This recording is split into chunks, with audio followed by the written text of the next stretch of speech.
If you want to completely flush all iptables rules and reset to an open firewall state, you should set the accept policy on all chains, flush all netfilter tables, and delete all iptables user-defined chains if there is any. This is useful to use at the beginning of any firewall script in order to flush everything and build it from the ground up. I'm creating a script named delete firewall.sh.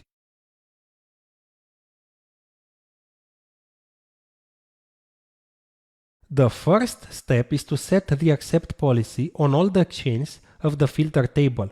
They are input, output, and forward. Forward chain is used only for routed packets, and that means that the Linux machine has also the function of a router. iptables -p input accept, iptables -p output accept,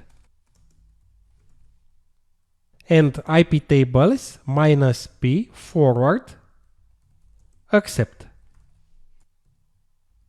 The second step is to flush all tables that have rules.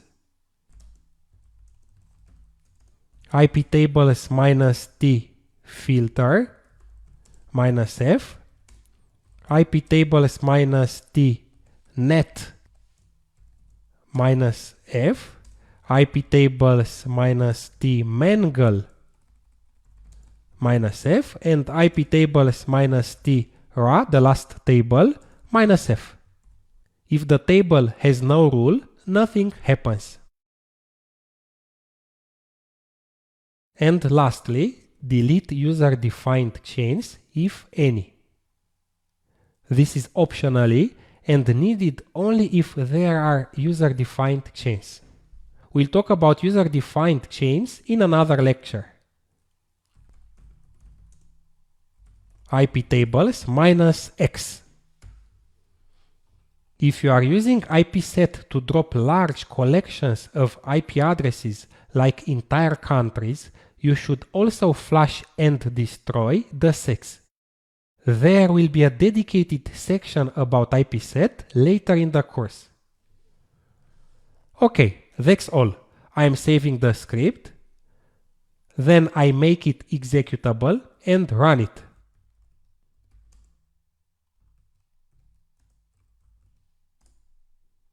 The iptables firewall has been cleared out and all traffic is permitted.